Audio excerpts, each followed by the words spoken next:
तर good morning guys, कसं आहे तुम्ही? सगळं चांगलेच असणार. तर आजच्या ब्लॉगमध्ये तुमचं पुन्हा एकदा स्वागत आहे. कारण तर काल तर तुम्ही जसं बघितलं असेल कालच्या ब्लॉगमध्ये, काल आमच्या गावदेवी आईची पालखी होती म्हशीच्या जत्रेची.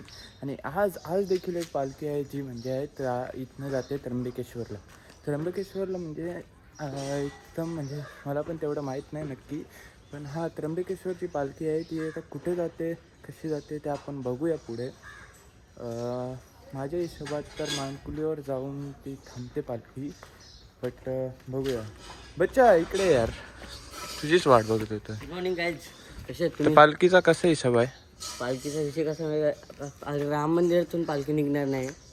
पालखी निघणार आहे ज्ञानेश्वर मंदिरामधून. आपल्याला याचं दुकान आहे, देवदास सरळ रोड आहे, ते समोर मंदिर आहे, तिथून निघणार आहे. तिथून जाऊन बघू आता काय विषय आहे ते. चला सर काय जाता आम्ही चाललो राम मंदिराकडे जाऊ. रस्ता पुढंच आहे राम मंदिर आहे. अरे बघू, राम मंदिरात पहिलं जाऊ ना काय करायला.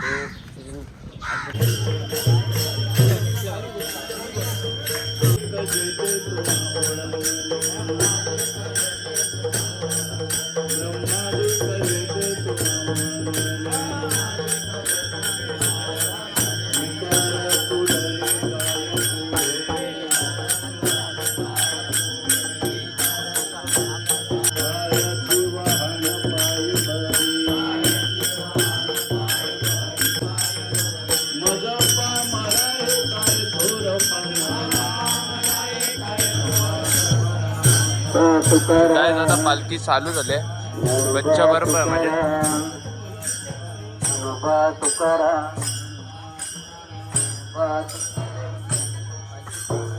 पालखी निघले.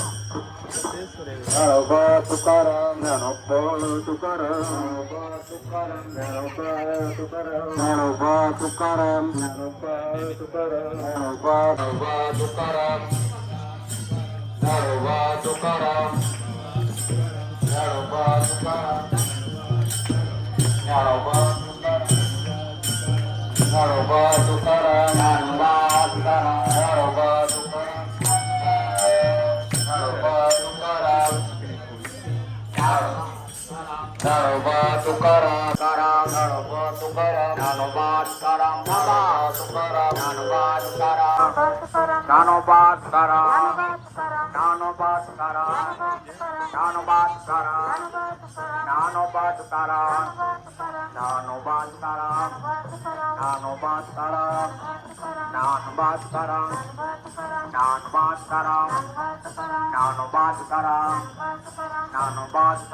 पालखी आले.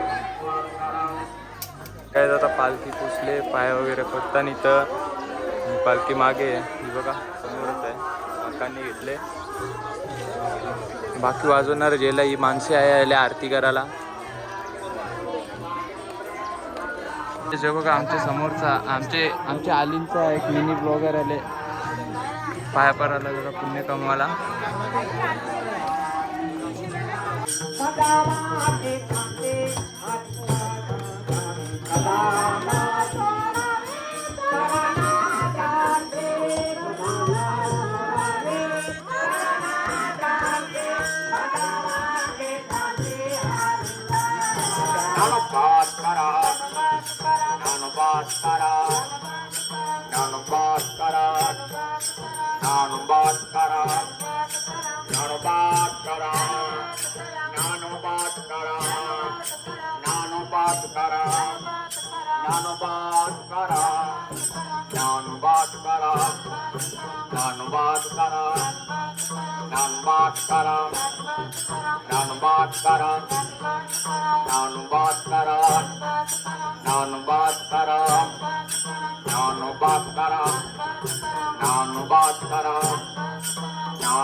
पालखी चालली पुढे आणि आम्ही फक्त एवढाच वाट होतो.